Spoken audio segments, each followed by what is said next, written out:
Stefanos Tsitsipas remporte son 3e titre à Monte-Carlo. L'histoire d'amour continue entre le grec et le rocher, un titre qui efface des mois d'errance et qui lance à merveille une prometteuse saison sur terre battue. Magnifique semaine, plein de choses à vous dire, à vous raconter.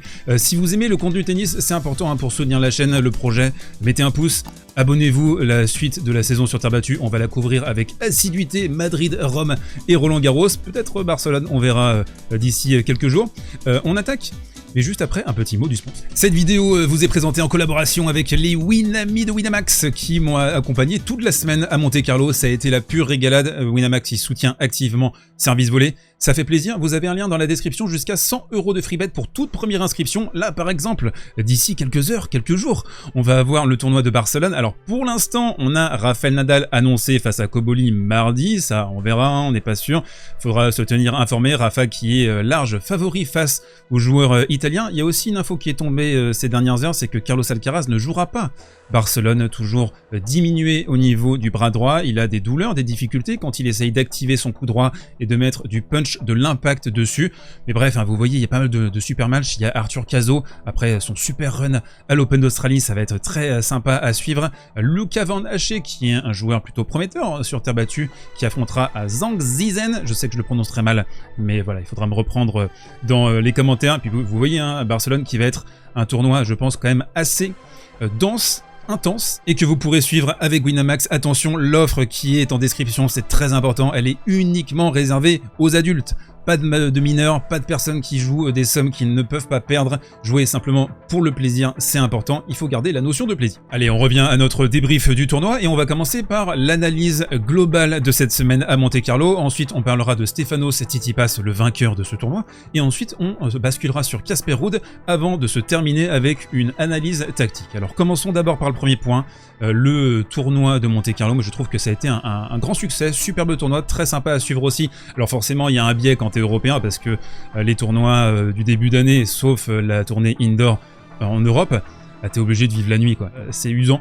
Alors que là, voilà, il y a le retour du soleil, il y a la terre battue, c'est une surface qui est géniale pour analyser au niveau tactique, je trouve, elle est très riche. On a eu également des tribunes blindées cette semaine, beaucoup de public, beaucoup voilà, de frénésie, d'émotions générées, suscitées par ce tournoi qui reste, à mon sens, l'un des plus beaux sites du circuit ATP. Selon votre sensibilité, vous pourrez peut-être me dire non, c'est le tournoi de Rome qui est le plus beau. C'est vrai que c'est un site remarquable également, dur à comparer, mais moi j'adore ce tournoi de Monte-Carlo.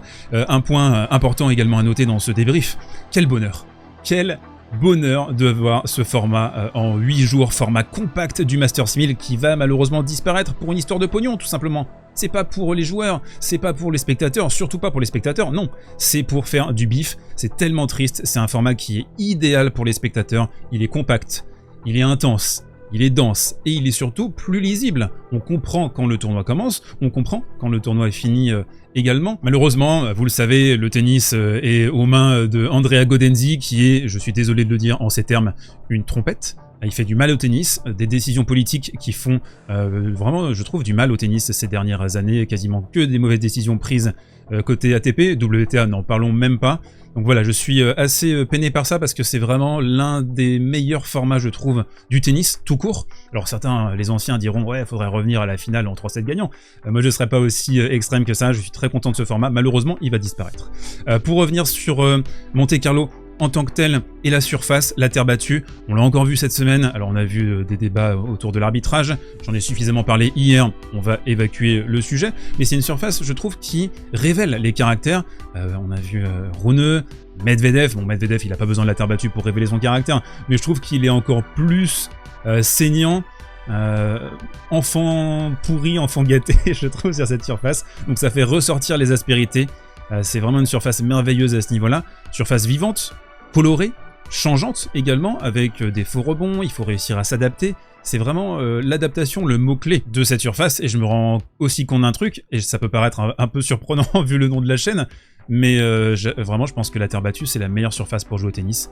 Là ça pareil, hein, je veux bien en discuter avec vous dans les commentaires. Moi j'étais plutôt de l'école du gazon et du jeu rapide quand j'ai découvert ce sport, et là maintenant je pense que j'ai basculé sur la terre battue, c'est vraiment ma surface préférée. Un tournoi qui a aussi été marqué par les surprises, les demi-finales bien sûr, parce qu'on s'attendait à un Sinner-Djokovic en finale, on n'est pas passé loin, hein, franchement, d'avoir cette finale. Et puis on a eu le Tsitsipas Ruud il y a quelques heures maintenant. Alors, des surprises qui sont liées en partie, il faut le dire, au placement de Monte-Carlo dans le calendrier. C'est un tournoi qui arrive très tôt sur la saison sur terre battue, un peu entre deux eaux. On vient de finir la période mars avec les deux tournois nord-américains, Miami et Indian Wells, et puis on n'est pas encore vraiment dans le pic de forme qui va monter à partir de Madrid, surtout à Rome, et pour déboucher sur Roland Garros. Donc c'est attendu d'avoir quelques surprises sur ce tournoi, sauf lors de l'hégémonie de Nadal qui a cadassé Monte-Carlo pendant une quinzaine d'années. Mais là voilà, on a revu certains spécialistes pouvoir se remettre en selle sur ce tournoi Monte-Carlo, et Tsitsipas et Ruud notamment. D'ailleurs, on bascule sur l'analyse des joueurs. Au euro-vainqueur, Stefanos Tsitsipas qui a retrouvé son meilleur tennis, son tennis de pur terrien à Monte-Carlo. Quel plaisir d'abord en tant que fan de tennis, admirateur de ce jeu, de voir un joueur autant cliquer avec une surface, maîtriser tous les aspects, toutes les composantes de la surface, la terre battue. Son tennis aura cliqué face à Etcheverry, magnifique match, et surtout je pense au niveau mental, le déclic pour lui ça a été face à Zverev, parce qu'il balaye Zverev, il y a une balle de 6-0 dans la deuxième manche, et puis il va se faire très peur, il va aller jusqu'au tie-break dans le deuxième set face à Zverev, Zverev qui va complètement se liquéfier dans le tie-break, et je pense que ça a été une victoire très importante, impactante pour lui en termes mental. Alors Stefanos, c'est un retour aux affaires inespéré vu les déboires de ces derniers mois, voire de ces 2 dernières années. Il s'est complètement perdu, Stefanos. Parfois même au sein d'un même match, il changeait sa technique au service. Complètement perdu. Il a quand même eu des belles phases, on va pas pousser mémé dans les orties. Il y a eu une belle tournée indoor en fin de saison dernière, mais globalement on sentait chez lui l'idée d'une certaine forme de déclassement. On sentait bien qu'Alcaraz était passé devant. Quand il joue Alcaraz et Nadal sur terre battue, c'est une catastrophe. D'ailleurs, je pense que l'absence d'Alcaraz a été très bonne pour lui, sans même parler du drama face à Sinner en demi-finale. Et moi, ce qui m'a touché, ce sont les émotions, les larmes qu'il a montrées juste après sa victoire sur le banc. Je pense que c'est un gars qui a pas mal souffert, à la fois du regard des gens, de sa propre exigence, de son clan aussi. On sent qu'il y a beaucoup de pression autour de lui. Vous voyez, il y a toute sa famille, hein, il y a tous ses cousins en tribune. Donc à un moment donné, tu joues, t'es la vache à lait déjà du clan. Tout le clan, t'as au moins une dizaine de personnes, à minima, plus même, qui reposent sur toi, qui repose sur tes performances. Donc ça aussi, ça met une forme de pression. Même si bien sûr, attention, hein, on parle de gars qui sont multimillionnaires, il y a des situations qui sont beaucoup plus difficiles dans la vie de tous les jours. Là, on parle du 0,001% de personnes ultra favorisées, mais quand même, ça n'empêche pas que même ces gars-là peuvent avoir des difficultés, ils peuvent souffrir. Mais on retiendra quand même important que même si c'est le 3e titre de Stefanos à Monte-Carlo, on sait qu'il y a cette histoire d'amour, il adore ce tournoi, il adore les conditions, il y a un truc avec lui, peut-être sa culture grecque, qui clique complètement avec le tournoi. Ne pas non plus trop surévaluer, je pense, cette performance, il faudra attendre de le voir. S'il confirme à Barcelone, donc il n'y aura pas Alcaraz, à Madrid et à Rome, et potentiellement à Roland Garros, il y aura les Jeux Olympiques pour lui, lui qui adore défendre les couleurs de sa nation. Casper Ruud, aïe aïe aïe, oi oi oi oi oi, hop hop hop hop hop hop hop hop hop. Casper Ruud, c'était quoi cette finale? Alors c'était mieux à partir de 3 partout dans la deuxième manche, on va le voir dans le coin tactique, mais il est complètement passé à côté au niveau mental, de la dimension mentale, et malheureusement, parce que j'aime beaucoup ce joueur, je pense que c'est un gars qui est super, c'est un gars qui est super bien élevé, qui a une belle attitude sur le court, qui a un jeu intéressant aussi, il faut le dire, même s'il ne plaît pas à tout le monde. Trop passif, 0 sur 8 sur les balles de break, il s'est liquéfié une bonne partie de la finale quand même, c'était une occasion pour lui de remporter une première finale en Masters 1000, un titre autre que sur 250, et c'est très cruel ce que je vais dire, mais il a justifié en partie sur cette finale toutes les critiques qu'il reçoit sur les réseaux sociaux, de la part des fans de tennis, même des commentateurs, des observateurs. C'est que c'est un gars qui est un peu soft, c'est un joueur qui n'a pas un mental suffisamment méchant, hargneux. Alors, on va pas non plus tout jeter, il a battu Novak Djokovic, mais il a battu le Novak Djokovic de 2024, à Monte-Carlo, qui est pas sur son pic de forme. On verra ça un peu plus tard pour Novak, s'il arrive à remonter son pic de forme en mai, juin, juillet. On peut imaginer quand même que cette victoire face à Novak va lui permettre de passer un palier, j'espère en tout cas pour lui, et de remporter enfin les gros titres pour se légitimer, pour se justifier, parce que malgré le fait que ce soit un joueur qui est installé parmi les meilleurs du monde depuis un certain temps maintenant, il n'a pas besoin de prouver sa valeur. Il était à un match de remporter l'US Open et d'être numéro 1 mondial, mais voilà, c'est un peu l'histoire de Casper Ruud, quoi. Il est toujours à une étape, à une marche de vraiment enfin devenir le joueur qu'on espère qu'il devienne, et il n'arrive pas à fournir ce dernier effort. La finale, elle, a regorgé d'éléments tactiques super intéressants à décrypter. On commence avec la première palette et le break de Stefanos Tsitsipas quasiment d'entrée, avec beaucoup de longueur, et côté revers, il a bien réussi à avoir de l'impact. Il a plus de temps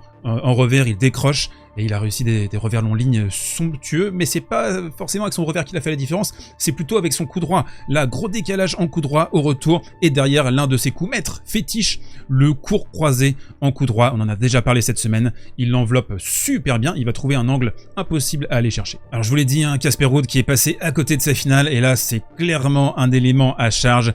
Deuxième balle, 3 balles de break, des breaks même dans cette séquence, et là il y a un coup droit qui est facile. Tu n'as pas le droit à ce niveau-là de le mettre dans la bande. Le coup droit qu'il a lâché d'ailleurs pendant de larges portions de la partie, il est à 10 fautes directes de ce côté, simplement dans le premier set. Le delta entre les deux joueurs s'est également exprimé au niveau créatif. La terre battue n'a pas toujours été le terrain de la créativité, je vous renvoie aux années 80 et aux matchs, les Wilander, les Vilas, etc.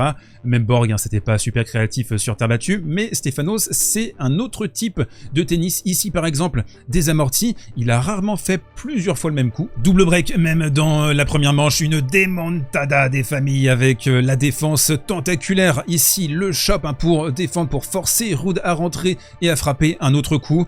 Superbe couverture de terrain, il est bien affûté le Steph. Un Tsitsipas alerte de son côté, et puis un Ruud à contrario qui force son jeu. On sent qu'il n'y a pas de liant dans ses schémas tactiques, et là il va se faire cueillir par un revers long ligne merveillosa, et une double faute pour carrément donner ce set 6-1, c'est une branlada. Le deuxième set va nous proposer une dynamique différente qui va s'articuler autour de la position de retour de Casper Ruud. Ça a été le thème tactique le plus important dans cette deuxième manche, et pour le contrer, les services volés de Tsitsipas, 4 services volés dans ce jeu pour réussir à tanker les 2 balles de break au premier jeu et au deuxième jeu de Casper Ruud. Je vous parle de position au retour parce que le match va complètement changer à partir de 3 partout, 15-0 dans la deuxième manche. Casper Ruud qui va modifier sa position au service, qui va se coller à la ligne, 1 mètre, 50 cm, il va même parfois bouger, reculer derrière sa deuxième pour essayer d'aspirer Stefanos. Donc qu'est-ce que ça va produire? La balle va revenir plus rapidement dans les pieds de Tsitsipas, qui aura moins le temps de déployer son jeu. Et alors que Ruud semble avoir mis le doigt sur la bonne stratégie, alors qu'il tient à la gorge Tsitsipas qui,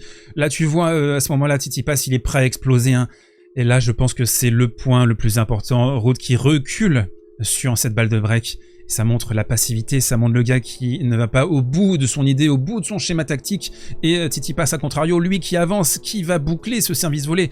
Donc je pense que c'est ce point qui montre la différence entre les deux hommes cet après-midi. Casper Ruud qui va terminer sa liquéfaction dans le dernier jeu à 5-4, 3 grosses fautes directes, un petit énervement aussi avant de servir, et forcément Tsitsipas qui va s'engouffrer dans la brèche et remporter ce 3e Masters 1000 à Monte-Carlo. C'est la fin de ce tournoi de Monte-Carlo sur service volé. Ça a été, vous l'avez vu, un immense plaisir de couvrir ce tournoi avec vous, de vous voir aussi toujours aussi nombreux à regarder les vidéos, à interagir. C'est super. Je vais prendre les prochaines heures là pour discuter avec vous dans les commentaires, voir ce qui se dit de votre côté. Je pense que ça peut être intéressant. On se retrouve demain à 11 h sur le mag sans filet. N'hésitez pas à passer à faire un petit coucou dans le chat. Et puis on aura la saison sur Terre qui va continuer. Là ça va être la régalade. C'est le moment de s'abonner si c'est pas encore fait. Et de donner du love à la chaîne Service Volé. On se retrouve du coup très vite. Mes très chers goths, prenez soin de vous, portez-vous bien et mangez des fraises et des concombres.